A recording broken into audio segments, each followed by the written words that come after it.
Ladies and gentlemen, please rise. And now to honor America, please join in the singing of our national anthem. Representing the three-time Stanley Cup champion New Jersey Devils, Arlette.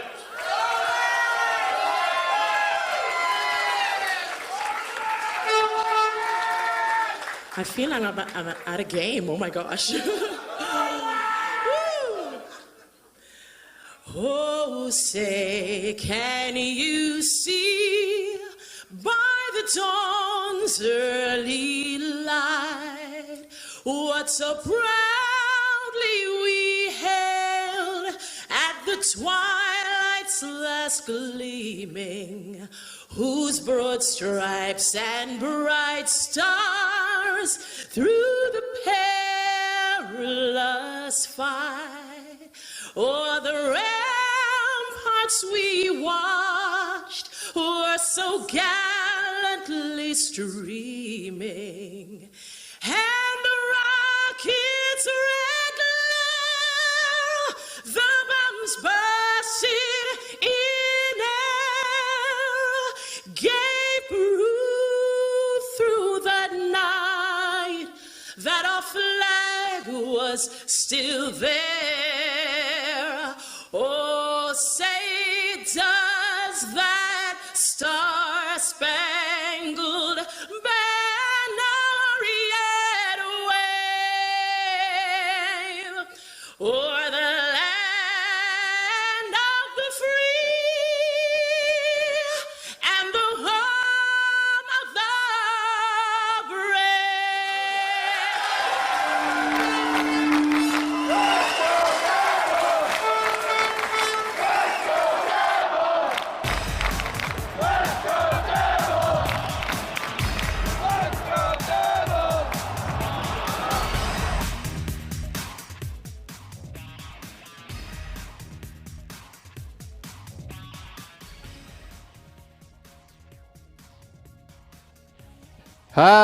Happy Devils Sunday. This is the Let's Go Devils podcast, season 3, episode 46. We're talking cup stories, actual cup stories, with the one and only Phil Pritchard. The keeper of the cup is in the live Primetime Radio virtual studios tonight. I am here with Beer Baron, Shorts Guy, and from Hockey on Tap, Billy Dean. I know he's a Rangers fan, but this is as close as he's going to ever get with the Stanley Cup, as the Devils are playing the Dallas Stars right now. I think they're in their first overtime, as That's we correct. Have Phil Pritchard in the virtual studio. Phil, welcome to the Let's Go Devils podcast. How are you tonight? I'm great, guys. Yourself? Good to be here. Doing good. Doing well. Thank you so much for joining us, man. Yeah, thanks, Phil. Hey, no problem. What else can we do on a Sunday night? Why not? Exactly. We can talk hockey. That's what we can do. That's the best way to end a week or start a week. Yeah, we can talk hockey anytime. So it's pretty funny. I was talking to my wife about the show tonight, and she, my family, they all listen, they all enjoy it. And I was telling her who you were, and we're going through it. And the first question that came out of her mouth was, how did you get such a cool job? Like, how did you become the keeper of the cup? And I said, you know what? I don't know. Let's ask him. So we're going to jump right into it. And I'm going to ask you right off the bat. So how did you get one of the coolest jobs on the planet? Well, I mean, thanks for thinking that. To me, anybody that loves what they do, and we all love talking hockey and that, we got the coolest jobs there is, because unfortunately there are some people out there that don't like driving into work or wherever they go to their jobs. So for anyone that loves getting up in the morning and doing their job, they got a great job. And yeah, I guess I'm one of them. I've been working at the Hall now and traveling with a cup now for 32 years. I started in 1988, actually. But my story kind of backs up even further than that. I graduated with an accounting degree, believe it or not, from college. And when I was done, I thought, there's no way I can do accounting forever. And hey, everyone needs accounting, but that wasn't going to be for me. So I switched colleges and took a sports administration course just outside of Toronto, Ontario. And it was an internship program. So my internship was with the Ontario Hockey League, one of the 3 major junior leagues in Canada that's governed by the Canadian Hockey League. And from there, I kind of used that as a stepping stone to go on to the Canadian Hockey League and then on to the Hockey Hall of Fame. So my hockey background working in hockey goes back to 1984. So it's been a lot of fun. Every day has been great. And like you said, anytime you can talk hockey, Sunday night or whenever, I'm in. So, Phil, we were talking off air, and you said that you've had a chance to actually visit with the Stanley Cup recently. So how's the Cup doing currently through all of this? Is it sanitized properly? No, it's safe. And hey, you guys always wonder why we wear white gloves. Well, now you know. So, but you know what? I mean, we've been fortunate. We've the Hockey Hall of Fame is closed down, but we go in once a week just to make sure all the conservation techniques are followed, the preservation, it's humidity controlled, so we make sure all of that is working and there's no issues or anything, so that the cup, all the other trophies, all the artifacts, the displays are all secure. They're all fine. They're ready to go for when hockey starts up again and when people can visit the museum and life gets back to normality. No, I was going to say, one thing that the 3 Devils fans and the 1 Ranger fan can agree on, it's nice to see the Islanders' name is spelled incorrectly on the cup. So that's one good thing. But I got just a quick story about that. Yeah, let's hear it. I was in Moscow, 1997. The Red Wings win the cup. And I'm there with Slava Fedosov, former Devil, Larionov, former Devil, Slava Kozlov, and we're at an event, and it's a press conference, and it's all in Russian, and I'm just sitting there, just kind of listening, and every now and then you'd hear Philip Pritchard, and I think, oh, okay, that's me. I got to say something here.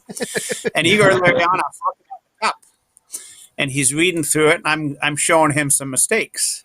So I show him the Islanders, and he goes, "What's wrong with that?" I said, "Well, there's no S." And he goes, "You English people, you make letters for no reason." He goes, "You say Islanders, there's no reason for an S." He goes, "So don't use the Islander." That's really good. No, but before I obviously bore the Devils fans and actually have them revolt on this podcast, I figured, I won't ask the Ranger question now, but what's your favorite part of the Stanley Cup? Maybe it's an imperfection, or maybe it's just a piece that you really like, just something that normal fans wouldn't see or know that you always have a liking to. I mean, to me, it's, and I think we can all agree here, it's the greatest trophy of all sport. I mean, it's 36 inches high, just over 36 pounds of pure silver, but what it has and what it represents is every winning team 1993. So every time I see it, you look at all the different names, you look at the imperfections, which makes it perfect, actually. But the thing that stands out to most to me, and probably not a lot of people realize this, that nowhere on there does it say the Stanley Cup, because that's not its real name. It's Dominion Hockey Challenge Cup is the real name. But it's just become the term as the Stanley Cup. So for a good, a good bar trivia, find this word Stanley Cup on Stanley Cup. You're not going to find it. I think that is so cool because of that. And I relate it to, it's the People's Trophy, and people just take that term and keep it as that. But if it could talk, the stories it could tell.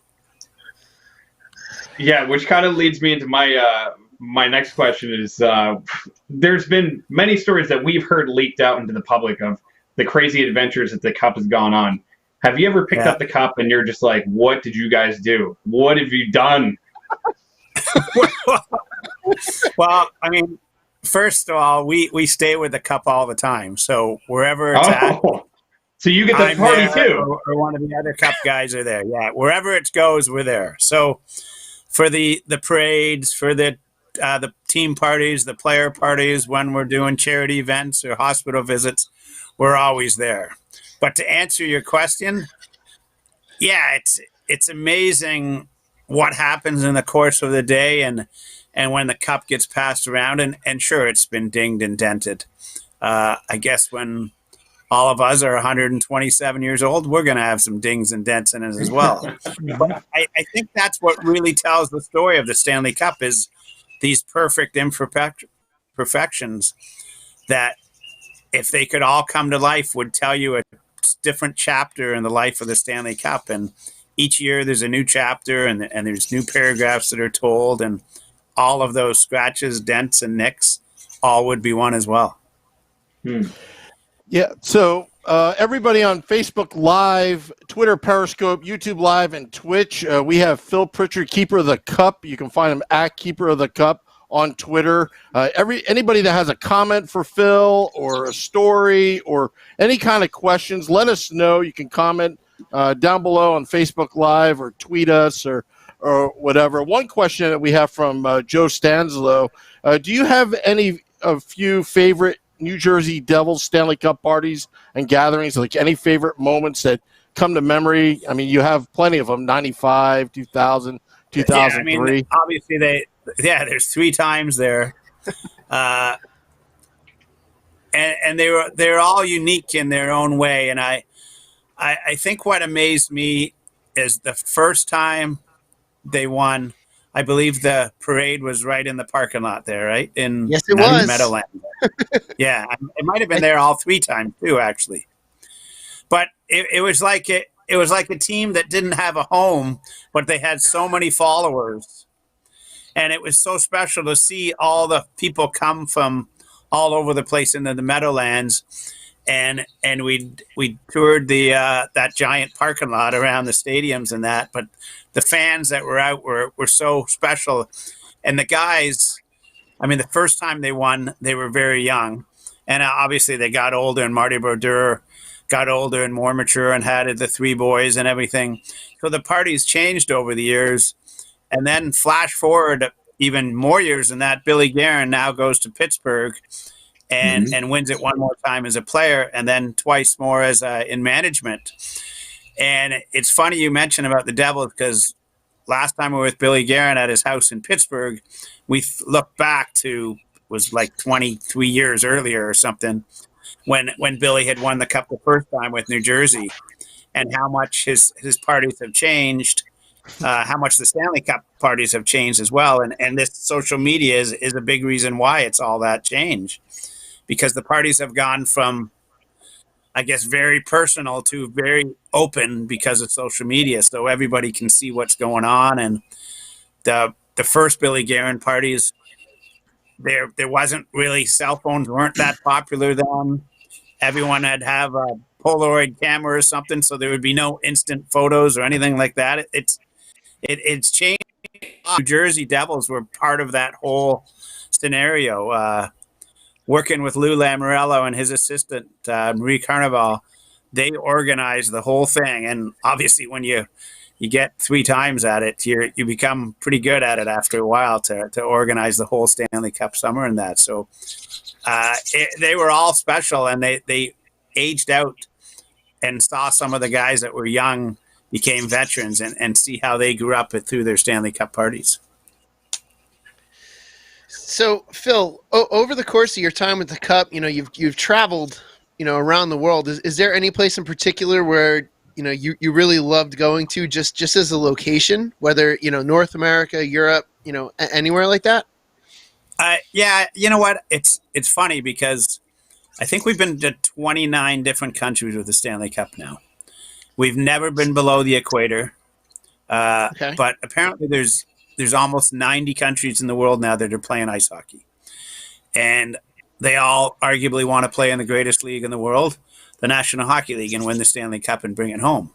As of yet, we haven't been below the equator. But to me, every time we go to to answer your question, every time we go to a new city or a new country, it's very special because it becomes very personable for whether it's the player or for the city or for the country in that matter. And give you an example, Anze Kopitar first Slovenian to win the Stanley Cup. So we've now taken it there twice. But it was like the entire country was part of the celebration because he's the only Slovenian that was playing. And to bring it home, it's a huge honor for him and his family.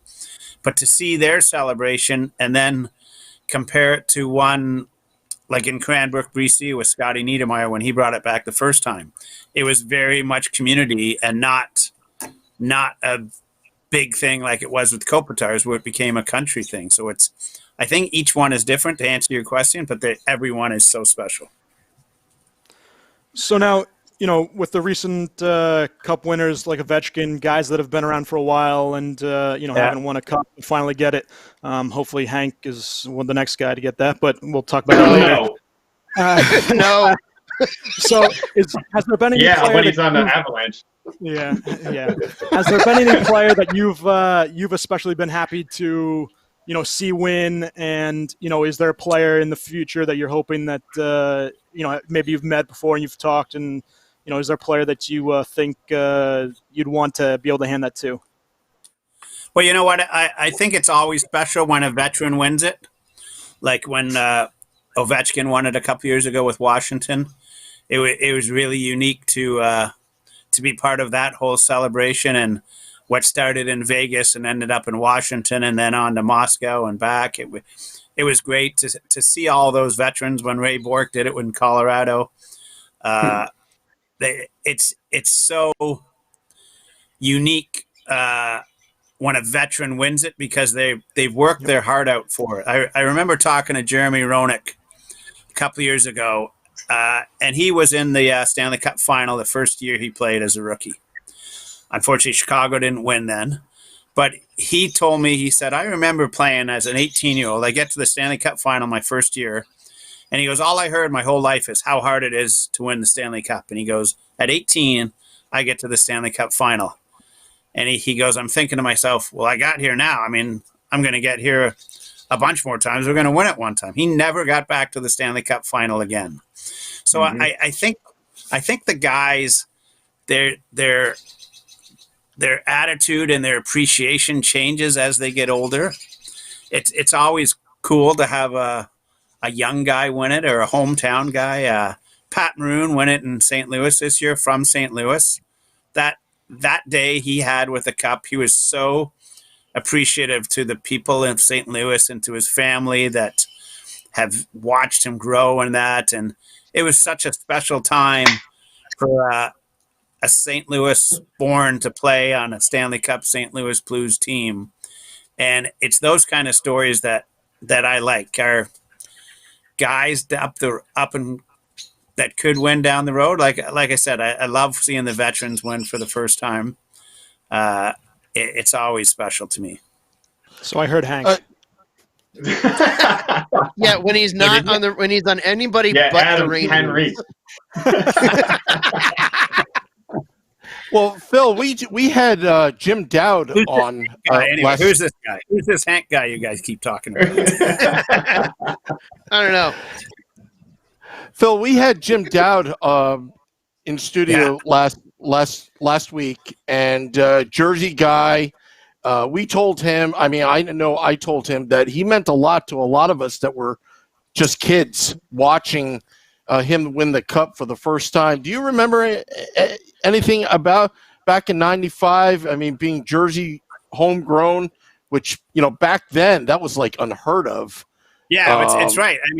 I mean that's 25 years ago now to have a homegrown guy, and very much like Pat Maroon, like St. Louis. I know we're going back and forth here, but to have a St. Louis born guy too, to have a Jersey guy, it's pretty special. And every time I see Jimmy, he reminds you of it. He's a Stanley Cup champion from New Jersey with the New Jersey Devils, and that's great because that's what it's want. I mean, how can there be anything better to be growing up in your home area and play for your home team and win? I mean, it's got to be the greatest feeling there is. And it's guys like Jimmy and Pat. There's a bunch of guys out there. I guess Messier, when he won with Edmonton, he was from just outside Edmonton. So there's those guys, and it makes it so special. Yeah, I totally agree. And we have a couple of questions from the Facebook group. First of all, Kevin from the Facebook group said the best place, ? He said that's easy. Vinny's pool party when the Dallas Stars won and the cup got thrown off the balcony into the pool,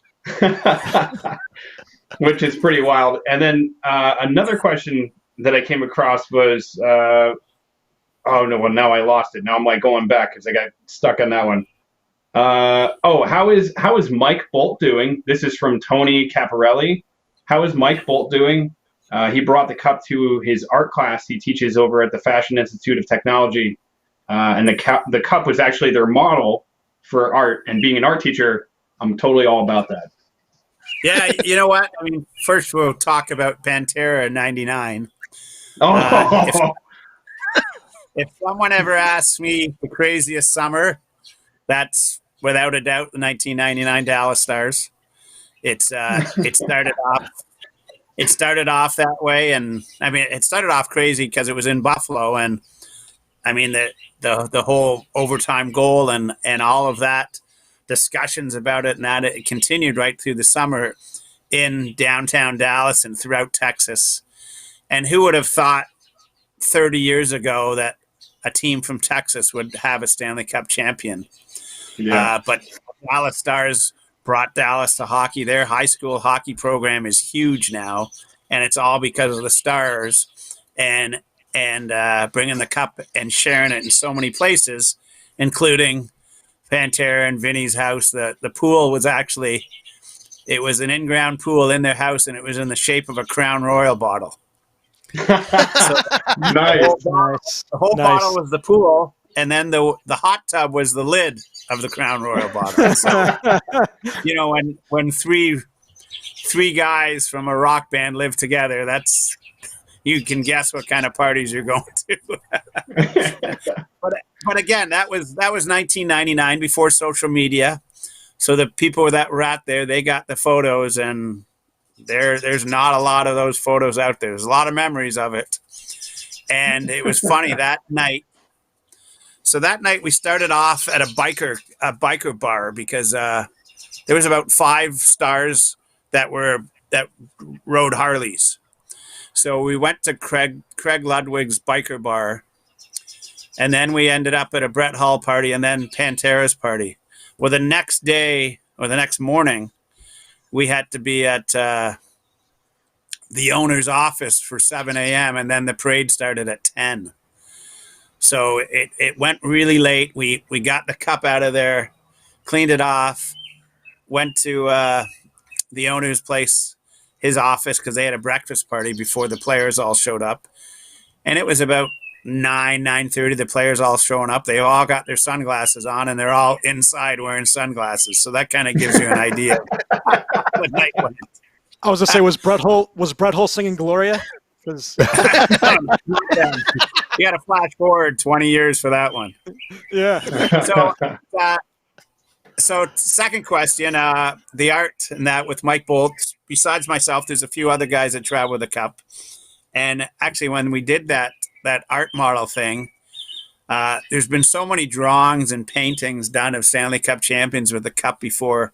It was a request through the National Hockey League to bring that for an art model. So it worked out as well. And I seem to remember guys doing they were doing drawings of it, pencil drawings of it. I think there was guys doing clay 3-dimensional objects, making them and everything, and that Mike was telling me and that. So hey, a perfect thing to pose as a model, a Stanley Cup. It's got the hourglass figure, it's got everything you want.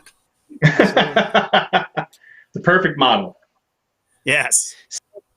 So, Phil, as we're talking right now, the Devils just won the Stanley Cup in 2000 on my television. Are not Nice. just scored. So I kind of find it a really kind of coincidental, really cool thing that we're talking to you and you're probably going to show up on my TV at the same time. But speaking of that 99 Dallas team, a very good friend of the podcast was on that 99 team, and that was Grant Marshall. And he is one of the one of our close friends of the podcast who not only won the cup as the Devil, but lost a cup against the Devils. Do you have any fun recollection of hanging out with Grant? Because he's Yeah, been a great friend of ours, and if you have any stories about him, that would be awesome. Great guy, obviously, and we had a lot of fun then. On the Dallas, I think we went back to Prince Edward Island. I think was his girlfriend or his wife from Prince Edward Island, I think, or something. Because he's Toronto guy. He's a Mississauga guy, I think, right outside of Toronto. He lives, but does he live in Jersey now? Is he home in Jersey now? Yeah, he does live here. Yeah. Yeah, so he was at all those parties with Dallas and that, and Jersey as well. And it's so special when you say that, because we have the guys that you see the first time, and then you see them again on another team winning again, and it's kind of that bond that you already have, that you've kind of got an idea of what you're going to, but they've matured a bit more, and they've got a family, and their party's kind of different in that, but it's he's one of the good guys. And he told us a really cool story where, we've had him at our live events here in New Jersey, and he always has his Devils Cup ring. So we asked him about his Dallas Cup ring. He said he gave his Dallas Cup ring to his parents as a thank you for all of the times, they drove him to the rink, all the things that they did for him growing up as his parents, that was his thank you to them. And that's probably the greatest thank you as a hockey player you can give to your parents is, here's my first ever Stanley Cup ring. So I thought that was a really cool thing and a gesture on his part that he did for his parents. That's awesome. I haven't heard that story before, but that's something Grant would do, though. And you talk about that, your first Stanley Cup ring, which obviously Grant gets it. He can't win it without his family. He can't win it without his coaches, his teachers, and that. So he's sharing it. And that actually, it's a great tie into the whole Stanley Cup days, because when we first started discussing all that, that was one of the big things we wanted to stress, was the players knew they can't win that without family. There's the team on the ice, but then there's the team behind the ice, which is coaches, teachers, parents, grandparents. And that's how we got into traveling with the cup and taking it to their hometown so they could share it with all of them. And it's those stories like Grant and guys taking it to Sick Kids Hospital or to cemeteries for past ones and stuff like that means so much to them that there's just no way to put it in words. And to me, that's the day with the cup. That's what that's all about. Very nice. So shameless plug here. I co-host. I'm a host of Hockey on Top podcast, which is here in Jersey as well, and we're a part of Primetime Radio Network as well. But my co-hosts, one's a Tampa Bay fan and the other's a Penguins fan. And my Penguins fan asked, just to rile up the Tampa guy, is the 2004 Stanley Cup Finals the most forgettable of the 2000s?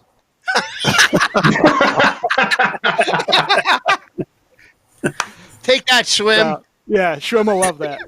But for my real question, so before this we were talking about the Rangers, and I'm going to rile up all the Devils fans right now. But, obviously you said that, I'd like you to touch base on that story you were saying about how that was the first time you touched, the red carpet, and maybe you could just go into that whole thing. Well, I started off earlier by saying that I've been traveling with it for 32 years, and the late 80s and early 90s, we used to bring it to the arena, and when the game was over, the TV stations would go to a commercial. So we would then push the cup up on the table, and then John Ziegler would present it to the captain and everything, and it wouldn't be part of the whole show. When Commissioner Bettman took over in 93, we kind of worked with him to try, and he wanted to make it that special like it should be. And he wanted the red carpet and all of that. And he was talking with us at the hall on what we could do to make it special. And we had mentioned we could white gloves. And he said, what do you mean you're white gloves? I said, well, as museums, all curators wear white gloves to handle artifacts. You don't touch them. So we kind of brought that from behind the scenes and into the forefront. We had matching suits on and everything. So as we got into the 94 Stanley Cup final. We had East versus West. We had Canada versus US. We had Atlantic versus Pacific. I mean, it was perfect.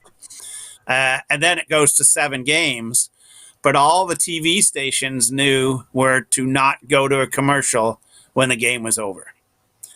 And we're standing there in New York, and we've traveled back and forth, and it was tiring on everybody because the cameras guys went back and forth. And then we had kind of rehearsed what was going to happen, and if New York was going to win, we were coming out at center ice. If Vancouver were going to win, we were going to come out at the Zamboni area. And it all happens, and the guys get the carpets ready, and we have the Conn Smythe ready, and the Stanley Cup's right behind it. We take the Conn Smythe out, and Brian Leach wins that. And then there's a big pause. And then over the PA system says, "Ladies and gentlemen, the Stanley Cup." And Scott North and I walked out the Stanley Cup on the red carpet, and it was so loud. I thought Madison Square Garden was going to cave in. I thought we were going to drop levels. Yep. Because it's on the 4th level or 5th level or whatever it was. It was so unbelievable loud how it was.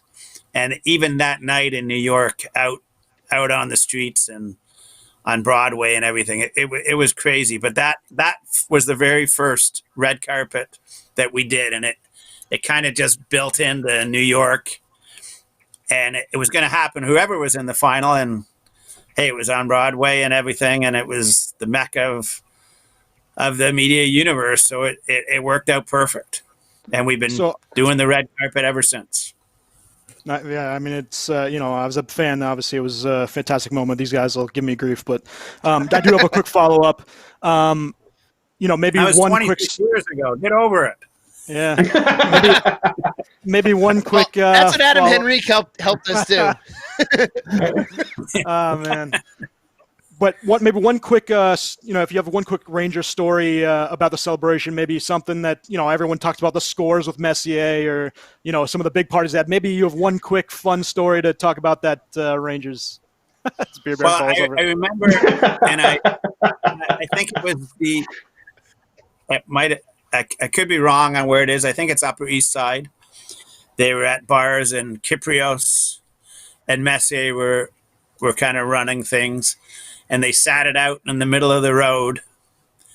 And I believe it was Kyprios that sat it out there. And the whole reason was because there were so many taxi drivers in New York, and they didn't get a chance to see it yet. So they sat in the bar. They had the cup set in the middle of the road so the taxi drivers could be part of the party and celebrations as well. I think what was neat about all that, it was cool. And it was cool about all that because we'd take it, drop it off, pick it up later, and take it to another guy. And I remember Jeff Bukaboom, who lives just outside of Toronto, came in to meet me at the Hall of Fame, and we talked about what was happening. And he had a pickup truck, and we had it all in its case. So we're about to put it in the case. He goes, "Come on, we got to put it up front. Let's put it in a seatbelt, lock it in. Let's put the windows down." He goes, "I'm a New York Ranger. I'm driving right by Toronto Maple Leaf fans. People are going to see me." We throw the case in the back, and the cup's in the front. It's got the seatbelt on. He's got the pickup truck. The windows are down, and out he goes downtown Toronto. Stanley Cup, new champion, New York Ranger. That's awesome. Oh man. But Phil, I got a 2-part question for you. I thought I read somewhere, did the day with the cup with the player start in '95 with the Devils? Is that when that whole thing started? That was the first official one where every member of the team got it. Okay. So, and it was very similar like the red card thing. It had to get approved by the board and by the teams and everything like that. The red carpet thing we got in by 94, but 95, it was really the first time everyone on the team got it, a chance with the cup. So if we back up a few years, 89 was my first year with the summer with the Flames. and Cullen Patterson was the first guy that I took the cup to. So not every guy got it, and then Edmonton won again. Not every guy got it, and Pittsburgh, we were in Pittsburgh a lot. And Mario brought it home to Montreal. So it was kind of building or snowballing, if you will, that this whole day with the cup was evolving. And by 95, we had everything in place that someone would take the cup. Ooh. Or whatever place we were going, whether it's overseas or wherever. So it was 95 that everyone got that first chance to get home. Okay. The second part to my question, Phil, is I guess with the travel, you probably fly, I don't know, charter or commercial with the cup when you're going to place. But when the Devils win it again for the fourth cup, if you wouldn't mind, if we're able to buy this, would you take the cup on our $35 million private jet around New Jersey? We'll do like flyovers, flybys, maybe to New York, and show it off to the Ranger fans that we got the cup and you're still waiting. How does one apply for that? Their team winning the cup and we get a day cup. You know what is great? You mentioned about flying and that, and this whole summer with the cup or summer with Stanley. There's so much travel and behind the scenes that we have to do to make it work for everybody, because obviously not everyone's in the hometown. They're all across the world. So we are flying. We are renting cars. We are taking boats sometimes. I would love to be able to say we're taking a private plane everywhere, but we're not. We're taking a commercial airlines. We're connecting when we have to. We're changing terminals, what have you. So if you're springing for a plane, let's make it work. We'll donate it once we get our $35 million worth of donations. We're already $17 in, so we got about $34 million something left to go. You're well on your way. We're almost there. So, Phil, outside of the Stanley Cup, working at the Hall, what is some of your favorite memorabilia at the Hall? Like, what are some of the favorite things that you like to walk by? I know Shorts Guy he's a history teacher, so he loves history, but all of us love the history of the game, and it's one of my favorite things to do. I remember when the Devils won in '95. The Hall brought this whole presentation to, I want to say, I can't remember what hotel it was, but there was a hotel right outside at Brendanburg, and they had every single trophy, and they were all in, and they were all in the glass case. And I remember, walking through, and you get to see the Lady Byng, you get to see the Conn Smythe, you get to see things that you normally don't get to see, and it was so cool. And I've it's my pilgrimage that I have to make it up to the Hall of Fame, but. What is your favorite thing? I haven't been there yet. Dude, we're making that happen. As soon as the world goes back to normal, we're going to make that happen. But what is your favorite thing? I'm sorry. Well, first of all, you guys come up. I'll take you for the tour. How's that? Woo, yeah. Oh, my gosh. That would be awesome. Oh, yeah. Absolutely. Sold. I mean, here's the NHL's got the best trophies in sports. Mm-hmm. And there's 21 of them. And the Stanley Cup is the pinnacle, but each one of those individual and team trophies, they have so much history and so much stamina or whatever you want to call it behind them all. They're silver, they're bronze. They've got the names of every winner, and when you see all of them together, they are so impressive. And we do that during the Stanley Cup final a lot. We do it during the All-Star game. Or you can come to the Hall and see them. So, I mean, the trophies arguably are the best we have for artifacts. But to me, I love going through all the history of the early parts of the game back in the late 1800s, early 1900s. And you see the old sticks and skates, the gloves, how they've changed over the years. It's amazing how hockey equipment has changed in 100 years. Yeah. And it's always fun when you bring a player or a team through our archives and you hand them Rocket Richard stick or Gordie Howe's stick, or they cannot believe how they use that stick compared to today's one-piece graphite or whatever it might be that they're using.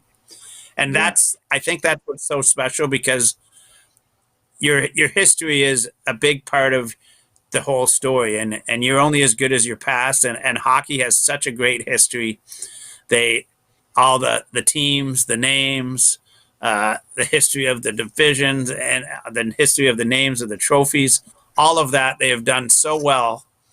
And for a fan coming through the hall, we tell them it's a 2-hour tour, but some people come first thing in the morning. We got to kick them out at night, so it's a lot more See, than that will be me for the dive. That's gonna be me, because I'm so fascinated with just the history, and we've talked off air. We've talked about things like this. So, my wife and I went to Japan, and you walk up to a building that was made in the year 700, and I'll never forget this. We went to a temple, and I'm touching the pillars in the temple, and I'm just like, oh my gosh, it's so.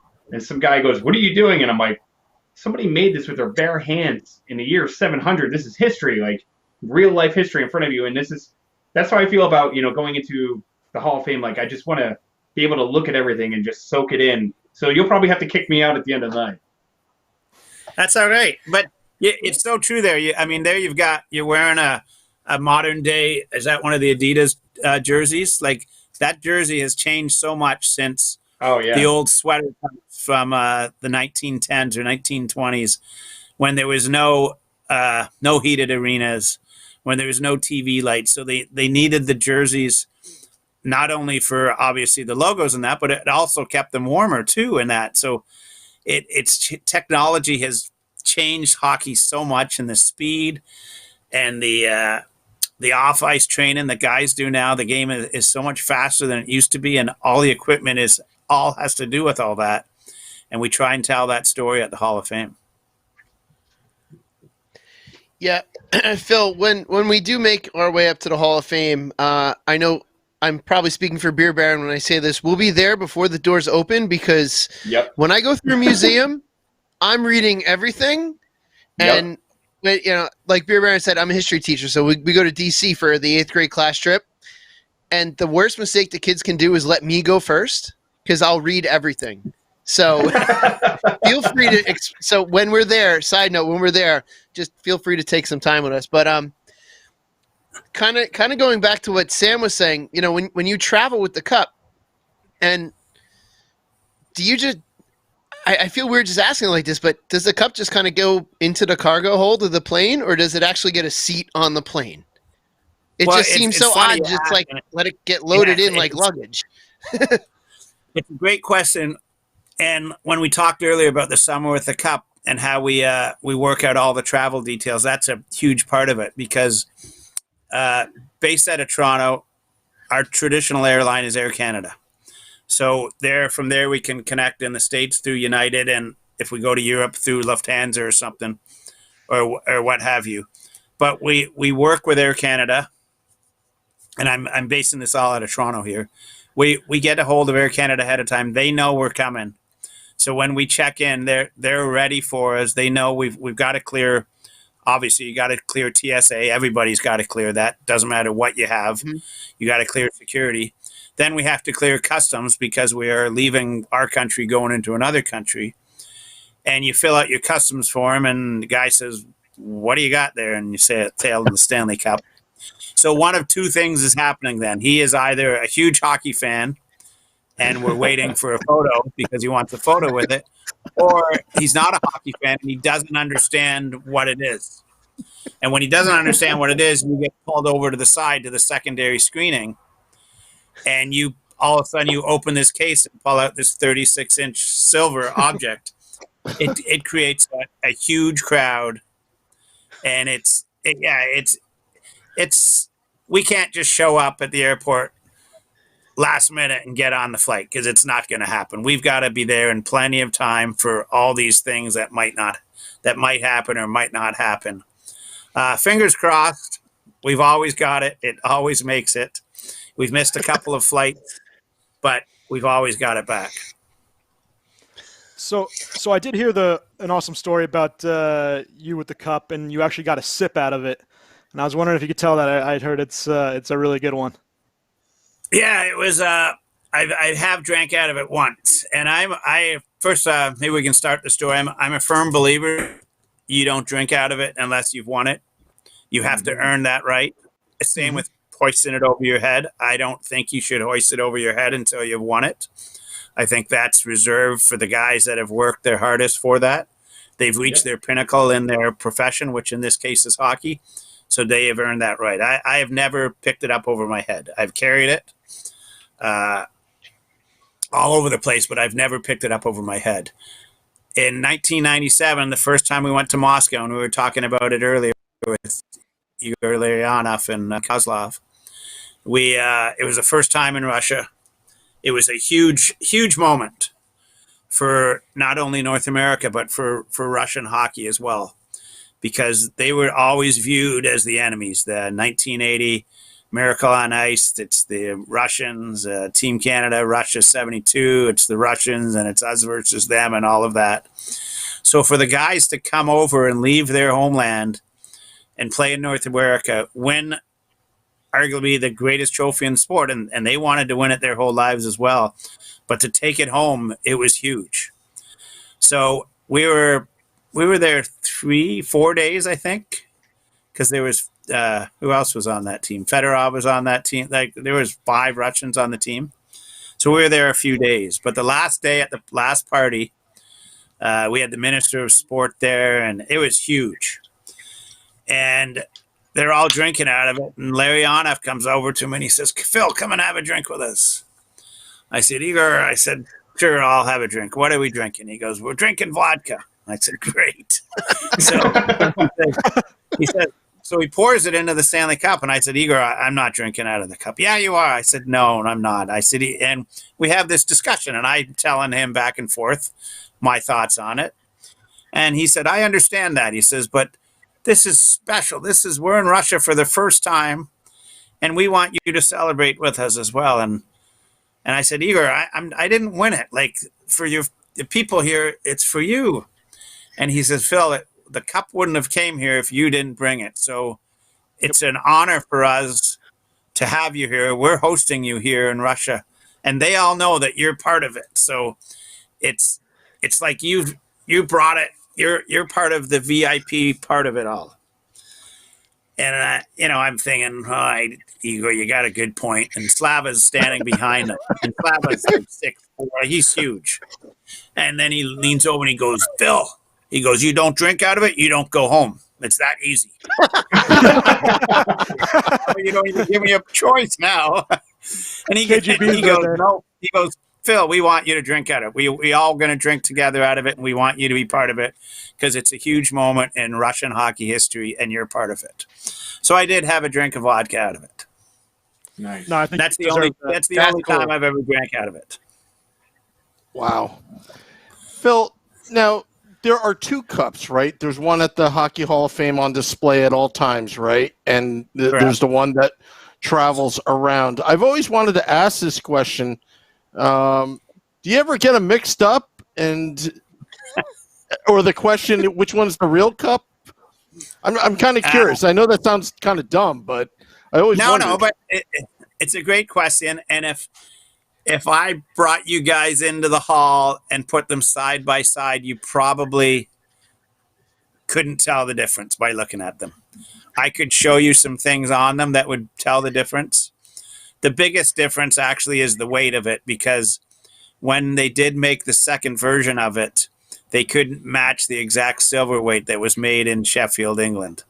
So the second version does weigh more, and that's how we can tell immediately right away. So to answer, no, we've never we've never accidentally brought the other one.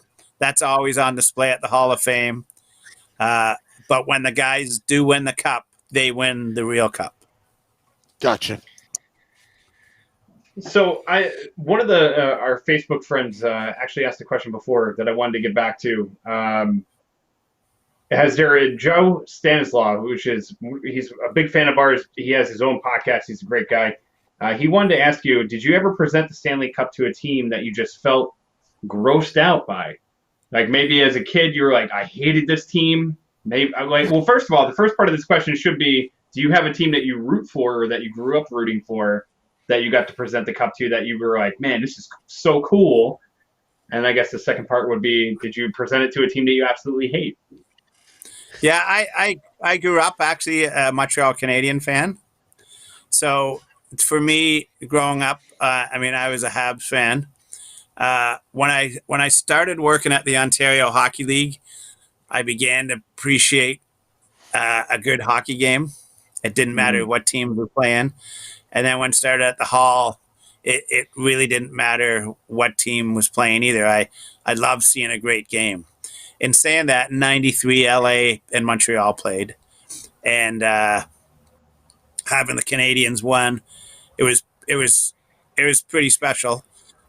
Going back and forth from LA to Montreal, and Gretzky was part of the Kings then, and Marty McSorley, there was the illegal stick incident and all of that stuff.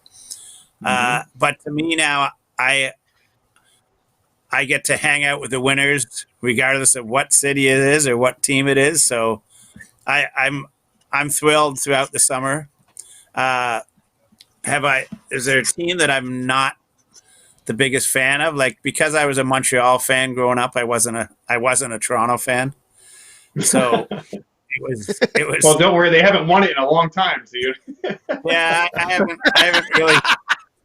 I've never had to present it to them, or they've never been on the ice when they. But like I said, now I just appreciate a good game, whether it's at a National Hockey League level, American Hockey League, international, or what have you. The sport is so entertaining to me, and I'm just thrilled to be part of it. I was going to say another good answer would have been Philly, but that's okay. You know what? Billy Dean, I think that's one thing that all of us can agree on. Phil, not including you, but Devils fans and Ranger fans unite against one team, and that's Philly. I don't know about uniting, but we can agree. In 1995, it was the 20th anniversary of the Flyers first winning the Cup, and we took the Cup down. It must have been July 4th weekend, because they had the big parade in Philadelphia, and the Flyers had a float. The Phillies had one. The Sixers had one. The Eagles had one, and everything. So Dave Schultz was there, and Joe Watson, and everybody. So we've got the cup on the float ready to go, and Dave Schultz sits on top. And we first met in a restaurant in the morning for breakfast and everything, and kind of talked through what was going to happen. So we got it all on, and Joe Watson's on the float there, and I'm talking to Joe, and I'm walking beside him. And it's about 11 o'clock, and the parade has started. And Joe goes, "Phil, just jump on the float here." I said, "Joe, I'm not getting on the float. This is a Flyers float." He goes, "Phil, how long have you been in Philly for?" I said, "Well, I got here last night." He goes, "Well, they were drunk probably last night when you got here, and they're drunk now. They're not going to know that you don't play hockey. Just get on and wave. No one will know." So there I am on the float with me, Joe Watson, Bob Kelly, Dave Schultz. I think Bernie Perrant was there. There was a bunch of guys there, and I was a Philadelphia Flyer for the day. There you go. So Phil, you get to see guys when they, obviously when they win the cup for the first time, when you hand it to them, or when they get their day with the cup.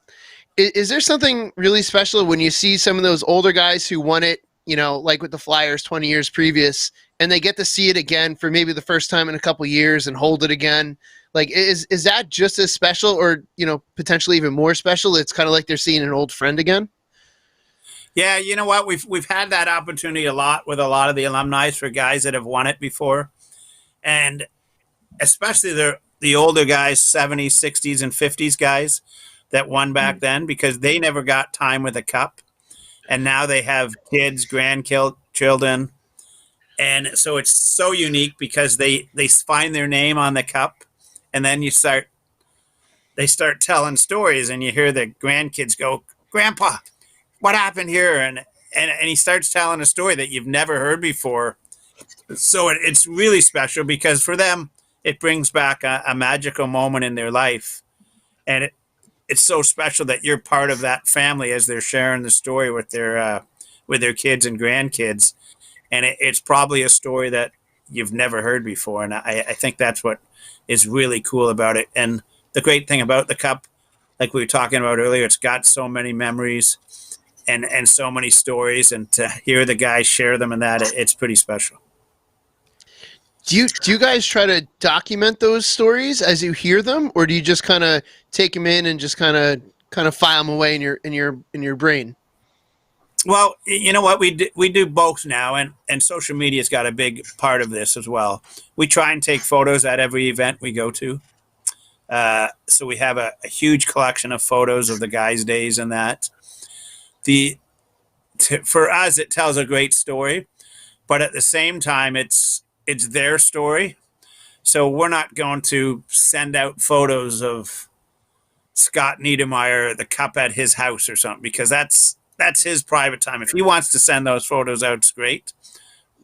We're not going to do that because it wasn't our day. We're documenting history, but if he wants to share them with friends and the media and that's up to him. That's not our situation to do that.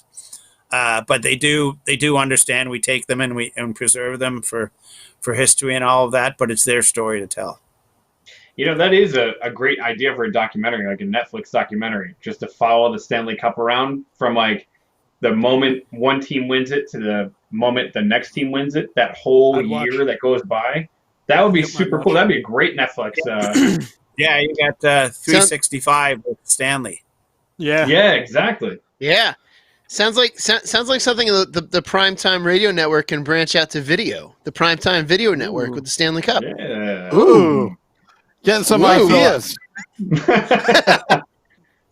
get to hang out with you. It's like, Phil, you just take us around. We'll go to Russia. We'll go to wherever. Perfect. I'll do it. Travel the world. So there was a good Facebook Live question that I saw, actually from my better half, but we'll just say it's from me. Are there any? Do you know if there's any new or going to be any new cup rules due to the COVID? Obviously, what's going on, and actually, besides that, what's your opinion on this whole thing and how the playoffs are going to be? Do you have any good insight and all that? Well, you know what? It's a great question about how things are going to change, because it's I don't know if anyone knows what the new normal is now, whether it's the Stanley Cup or whether it's a regular day in your life or traveling back and forth on subways or whatever. All those questions are still to be answered to see how it's going. So sure, we've been working a lot on trying to figure out how to best have the cup shown and displayed, and obviously keep in mind all the health factors in that. It's still ongoing, and as well as the announcement last week with the NHL to resume in that. I mean, I think they're into phase one starts next week. Is it? The players can start skating, I think. So we're still a couple of phases away before playoffs.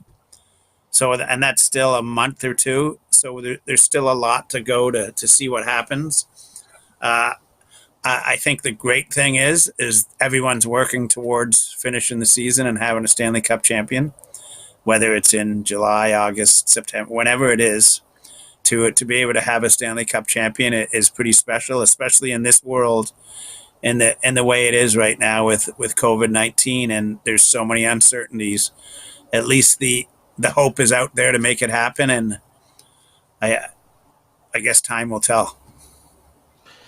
Phil, this past season, the Devils fans had a very special Stanley Cup moment when the Cup came back to Prudential Center. I almost got teary-eyed because I didn't realize that first, and then it just hit me when Peter Sikora skated out with the Stanley Cup, holding it over his head at the 2000 reunion ceremony. I almost teared up because if you remember, Darian Hatcher hit him very hard. Some would say it was a real big cheap shot, but he never got to hoist the cup over his head as a New Jersey Devil. And that was just an absolute great moment that I remember. Were you down in New Jersey, and do you remember taking the cup to the hospital bed? Well, you know what? Night? And just to back up to the 20th anniversary, when they had told us that Peter's going to bring it out because he never carried it back then, like 20 years have gone by, and you forget about things like that. But I think that's what makes hockey so special, is it's those type of moments that all the teammates knew that this would be possibly a one and only chance for Peter to skate around home ice with it and carry it out. And how you said how emotional it was. 20 years have gone by and he got that chance, and I'm sure there were some tears in the audience then, and to see Peter skate around with it. We got some great photos because he was right in front of us as we handed it to him, and he grabbed it and skated. So it was extra special. You know what? I don't remember going to the hospital then, whether they took it a quiet type of thing.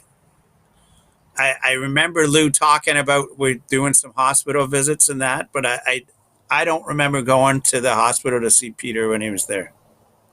Okay. So, Phil, one of my last questions, and first of all, I have to tell you, this has been such a huge honor for all of us, but thank you so much. Like, I could sit here literally for the next 4 hours just listening to your stories, because you're like you've experienced so many things that we can only imagine.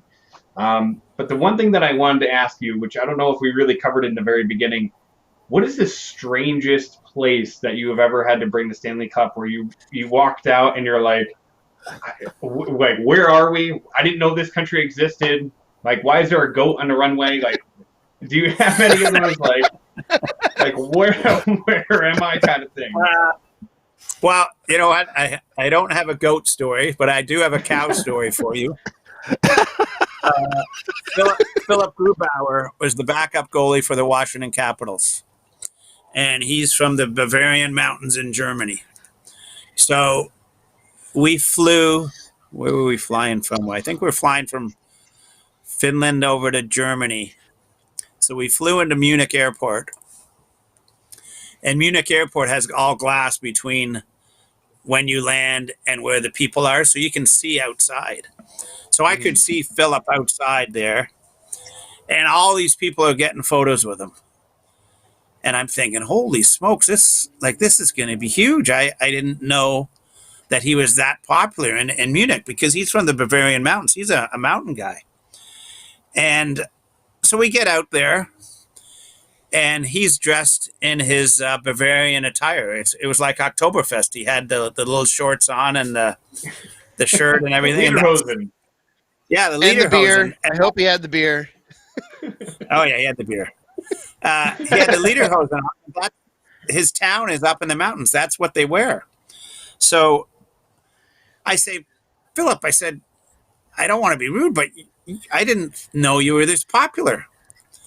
And he said, no, I'm not. He goes, they thought it was an Oktoberfest promotion, and I was the Oktoberfest. So flash forward ahead. We got the cup out now. He wants to hoist it up in the airport just once. And then people come from all over the place. So now this Oktoberfest guy is now, they actually relate. Now they know who he is, that he's a Stanley Cup champion. So it's a totally different thing. But so we go up to his place, and he wants to hike up a mountain for breakfast. And we're halfway up the mountain as it is. You got to take the trolley car halfway, and then you've got to climb from there up to this restaurant right in the top of the Bavarian Mountains. And as we're climbing up there, there's a whole bunch of cows. It's these cow patches, and cows are walking over. So he stops, and the cow's looking at him and looking at this silver thing, and we're thinking, oh, what's going to happen here? Is this going to run at us or what?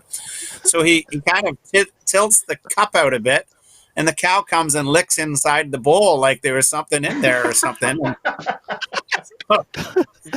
So no goat, but we got a cow. Oh, man. That's great. And the beer was great. Bavarian beer is about as good as you get. Oh, yeah. Nice. So Phil, as the history person here, I kind of have to ask this. Have you recently, in light of everything going on, gotten a lot of questions and potential comparisons to this year and our current situation and the 1919 year where the finals were vacated after Game 5? Yeah, well, you know what? I mean, the Spanish flu pandemic of back then, it was huge, and it went through 3 waves. And coming off World War I, it's been in the news that Stanley Cup champion for a while because Seattle was actually playing in it then, and Seattle will have a new team next year. So the tie-in with Seattle coming back and playing Montreal in the Stanley Cup, and the teams bowing out of respect to the families and that. It's got a great tie-in. There's a great book that just came out actually all about Seattle and the epidemic then. A guy named Kevin Teakin out of Seattle just wrote it, and it covers the whole Spanish flu in Seattle area and everything, and how the Metropolitans played and how they stopped playing and all that. There's some eerie comparisons to that, not only in sport, but in world reality right now too. And let's hope our situation fares a lot different than it did back then. Yeah. Yeah, I think just the fact that we have a plan in place going forward that we will hopefully not be repeating that. There was a short book that I read at the beginning of all this just to familiarize myself more with that, and it was that whole finals was the whole lead up to the finals in 1919 was a pretty interesting, just the history of the game back then, and then the series being vacated was just incredible. Yeah, and so if you look on the Stanley Cup in that year, it says series not completed. And right there, it tells a story that as you start researching, and as a history guy, you'd know that. I mean, let's hope history doesn't repeat itself. Agreed, very much so. So this last question comes from my cousin, who's a big Devils fan. Because this is a Devils podcast, I figured I'd ask the Devils questions. So no, but there's a smart dean. I'm happy to hear there's a smart dean. Not a dean. Oh, okay, well, it's there. You go. Mom's side. That's why. That explains it. Yeah. No. So Scott Stevens, obviously, 3-cup champion. Great defenseman for the Devils. So he just wanted to know if you had any good stories about Stevens in the Cup, and obviously winning it 3 times. Do you continually see the same reaction from that for like Stevens or guys that have won it multiple times? Do you think that their reactions continually get better when you give it to them, or has it lost a little luster? No, I think it continues to grow because they're still working as hard as ever. I remember a couple years ago when Pittsburgh won for the 3rd time, Crosby was telling me in the dressing room, he goes, this one is as cool as ever. Like he was so thrilled about it. And I'm sure other guys that have won 3 or more, Brian Trottier was telling me once, like when he got traded to Pittsburgh, he had won 4 cups in New York on the Islanders already, and then wins 2 more in Pittsburgh. He says those last 2 he was a veteran playing a different role, but were so exciting and so appreciated of winning it then. So I think for all guys, it's pretty special. A quick Scott Stevens story. It actually has to do with one of his friends. So he's from Kitchener, Ontario, and his buddies, wherever he lived in Jersey, he would be a hunter. He used to hunt and that with his three of his buddies. Mm-hmm. And this is them telling me the story. And they'd always go out hunting. And they said one day in the mail, they got this invitation to a Stanley Cup party. And it says from Scott Stevens, and they're going, Scott Stevens, holy crap. Why would we get invited to Scott Stevens Stanley Cup party? They didn't even know that Scott Stevens, the hunter, was the same as the hockey player.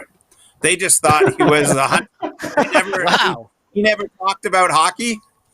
So all of a sudden they put two and two together, and they're thinking, holy crap, we're all these years we've been hunting with a National Hockey League player, arguably one of the best defensemen out there. And Scott was so quiet. He never talked about it. And they had no idea. And they got to come to his cup party. But that, to me, great way to conclude it. That's what a hockey player is. They don't talk about themselves. It's all about the team and other people. And that's what makes the game so special. There's so many stories. Phil, one last comment at Facebook Live. Tony said it best. It sums it up. This is too good. Phil definitely needs his own Netflix show. And we agree. Thank you so much for coming on. I'll produce it. Phil, you just come on just anytime. We'd love to have you back anytime on the Let's Go Devils podcast. Let's see how the Stanley Cup final go, and then we can maybe do another one then. Yeah, and anytime. That would be fantastic. And we're definitely coming up to see you at the hockey. Absolutely. And we're going to take Chico Rush's boat. He invited us on his boat. Perfect. Maybe there's a way we can do a podcast on the hall and tie it in with this somehow as we're walking around. Oh, yes. Absolutely. Yes. Absolutely. Hey, and if the hockey on tap guys will be there too, so don't worry. Well, we'll just make it. They have to come too. Absolutely. Don't worry about passports or anything we'll sneak through the border if we have to with Chico's boat. He'll smuggle us in, through Lake Superior or whatever. Good and ready to go. Yeah. You're all good, guys. We got the beer, we got the hockey. It's perfect. There we go. Thank you. I'm in. I am in. Thank you so much, Phil, for coming on to the podcast. You're always welcome. And at a time right now where we need a little distraction and coming together, you are the ambassador of the sport, the cup, and the history behind it. And we really appreciate everything you do, because I hope one day an owner or team puts your name on the cup. And I'm serious about that, because I'll tell you, you bring it. It's just like what Fetisov, I think Fetisov said, or whoever said in Russia, you brought it there. And if you don't drink out of it, you don't get to go home. We feel about that as well. You know what? Growing up as a kid, I played hockey. I realized at about 15, 16 that I wasn't going to win the Stanley Cup. I wanted to work in hockey. So far it's all been great. But through all this hockey and everything that's going on right now, let's make sure we're all safe and well out there, and hopefully we can hook up soon. All right. Thank you, Phil. Agreed. Thanks, guys. Yeah, it's great. Thank you, Phil. This Wednesday, catch State of Fan Address on the Let's Go Devils Podcast Network. We have former Devil Ryan Carter coming into the virtual studio, and Sean Leahy from NBC Sports Pro Hockey Talk. Until next time, Devils fans, let's go Devils.